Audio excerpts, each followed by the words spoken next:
Welcome back to another video, peeps. My name's Eddie, this is Eddytainment, and today we're doing a quick review of what I thought my personal opinions were of Halloween Horror Nights 2018.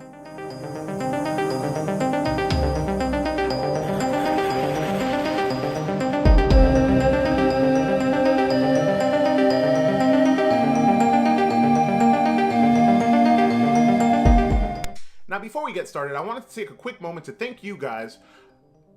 Kiki, do you love me? Are you riding? Some of you guys are truly riding for me. I got to 100 subscribers, just got past that mark, continue to grow. I'm looking forward to continued growth, keep on putting that content out there for you guys. But for those of you who have liked, commented, subscribed, just viewed my videos, I really appreciate it. Thank you so much. It truly lets me know that I'm doing something good out there. I actually have some viewership, a community that I'm growing that really appreciates what I'm doing, and I enjoy what I'm doing, so I'm glad that somebody is appreciating or enjoying it as well. With that being said, let's get into the video. It really feels like it's been a long time since I've actually done one of these videos just sitting down. The past 8 videos that I've done have actually all been on the go, visiting some location, the event for Halloween Horror Nights, Busch Gardens, Williamsburg, which is a video that's actually doing really well. Feel free to go back, watch that content. While I was down in Orlando, I did Ripley's Believe It or Not, Disney's Animal Kingdom, Halloween Horror Nights. I did that 2 nights, so go back and watch that content. But now it's time to sit down and review Halloween Horror Nights 2018 and my personal opinion. Now, first and foremost, I attended the event the opening night, which was a Friday, as well as the following Saturday. Now, needless to say, my initial thoughts of the event was I was pretty impressed, but the crowds this year were pretty crazy. A couple things to note with the crowds is that the Stay and Scream locations actually had lines to get into it this year, and I've never seen that before.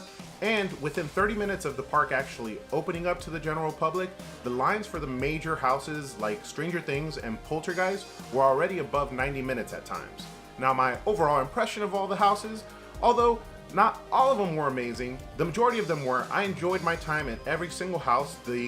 My least favorite house was probably the Blumhouse maze, and it was, what was it? It was The First Purge and Happy Death Day, which it actually wasn't terrible. I still had a great time going through that house. The rest of the houses got exponentially better. The Stranger Things house was impeccable. Poltergeist, another great house. For the most part, the lineup did not disappoint one bit. In addition to that, this year's scare zones did not let me down either.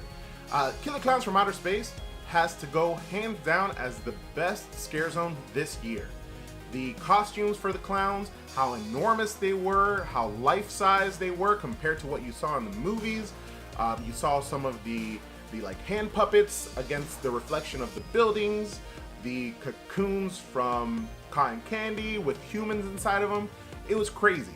The Chucky Scare Zone is also another one that sticks out to me because you actually had a Chucky there that was doing kind of like a performance.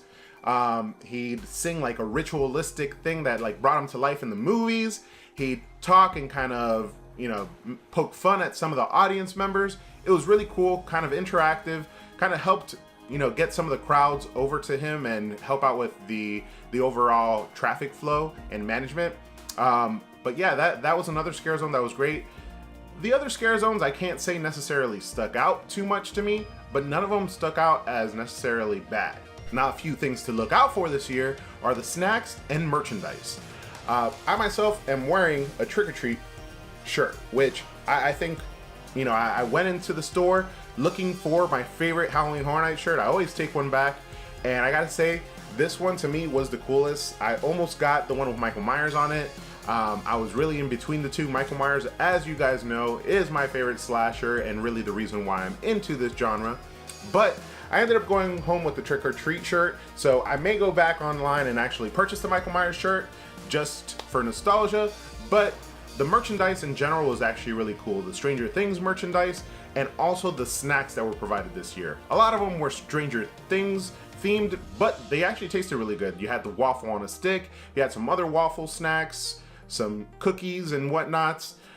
A lot of things that you could actually enjoy if going to the event and just looking at the haunted houses isn't your main focus. You want to actually enjoy it from all different avenues. The offerings for food and merchandise are impeccable this year. Now, a few tips for you guys that are going. If you haven't been already, I strongly suggest getting some type of early entry or express. There's different options depending on budgets. If you are going during the day, you could do the stay and scream zones and actually get about like an hour or so into the event before general admission. I strongly suggest, if you're on a budget, that this is what you do. But if you're not on a budget, or maybe your budget allows a little bit more expenditure, go ahead and purchase that express pass. I myself purchased the express pass on the second night because the first night I was lucky enough, thank you HHN Crypt, and thank you Ed from HHN Crypt for inviting me with you over to the media event. I was lucky enough to actually do one of the RIP tours during that time, so we got through all the houses without any issues, straight to the front of the line. I highly recommend that, but that's on the higher end as far as expenses. So if you could afford it, go that route. That route is really cool. The people who actually take you through the houses are really cool. They give you kind of like a synopsis before you enter every single house. If not, strongly recommend that you get yourself an express pass or stay and screen. Now, last but not least, just to finish this off, I'm gonna give you my new updated top 5 after experiencing them all twice this year. As I go through the top 5, I'm just gonna do it really quickly. I'm actually looking at the Halloween Horror Nights map just to recollect exactly what was there. My number 5, going from number 5 to number 1, my number 5, although I need to admit that it wasn't my number 1, but it's still my number 1 at heart, was Halloween 4. My number 4 was Carnival Graveyard, Rust in Pieces. That was an amazing facade. The place looked great. My number 3 would be Trick or Treat, an amazing house. Amazing. Like, you gotta understand that this list, although it's going from the ones that I think are least to best, they were all really good. Trick or Treat actually, for the first time ever, had true to size facade houses inside of the actual maze, which was really cool. They were enormous. When you walk in and you look, you see Sam there chilling, doing his thing, scaring you. My number 2 would be Stranger Things. Now, my number 2 and my number 1 were really close. They were both impeccable houses. They were extremely immersive, and the theming was great. They just spared no expense, and they really put their heart and souls into these houses. Stranger Things was amazing. The upside down and seeing that like static, like snowfall type of thing coming down from the sky, they were able to pull that off really well. And then the actual Demogorgon, the face actually opened up and were closed, so they actually had like mechanics to it, so that it wasn't just them being open or them being closed. Some of them could do both. And then last but not least, my number 1 house was Poltergeist. The facade and entryway for Poltergeist was exceptional. You cannot go in there and say anything less than that. I mean, this is all opinion based, so you can, but when you walk in, it's raining first and foremost. And to me, any of the houses that actually use some type of weather always kind of like blows my mind, to be inside of a soundstage and there's snow, rain, whatever it may be. In addition to that, Universal Studios is known for using smells really well. So you're entering from the ground. You're looking up at the house from like a dug hole in the backyard of the Poltergeist house where the pool was, and you smell the dirt. You see the caskets coming out from the dirt. You enter into the house, and what you see from there on is all like just mind-blowing. You actually feel like you're walking straight through the movie. Yeah, that easily was my number 1, but Stranger Things was not a far number 2, and the rest of the guys on these lists did really well. All the other houses that are left, the other 5 that were left, were great as well. Just these were definitely my top 5. Now, funny enough, Halloween Horror Nights for me is technically over. October has just started, but I've already been to the event twice, and don't plan to return because honestly, it's just out of my budget. I don't live in the state of Florida. If not, I'd have like an annual pass, or I would have purchased one of the, repetitive weekend passes so I could continue to go and get content.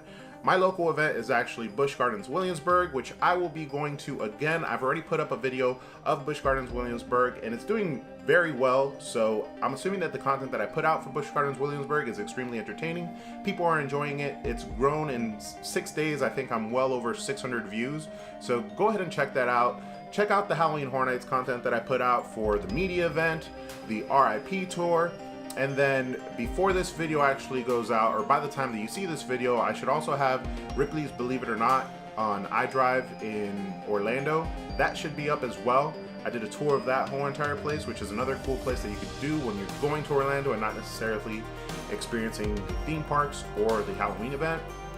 But what's left for me is probably some local haunts. We got Bennett's Curse out here, Markoff's, and then, as I said, Busch Gardens, Williamsburg. I will probably be returning this Thursday, October 4th, is actually the annual pass holder event, so I'm expecting to be there and probably go back another like 1 or 2 times and get some additional content for you. Try to show you different offerings and different ways of enjoying the event. Now, that is it for this video, peeps. As always, please subscribe to the channel to show your support. Click that little bell icon to stay tuned for any additional content that I put out. Follow me on my social medias like Facebook and Twitter, as I constantly post information about this event and others. And as always, peeps, don't forget to ask yourself, have you been edutained?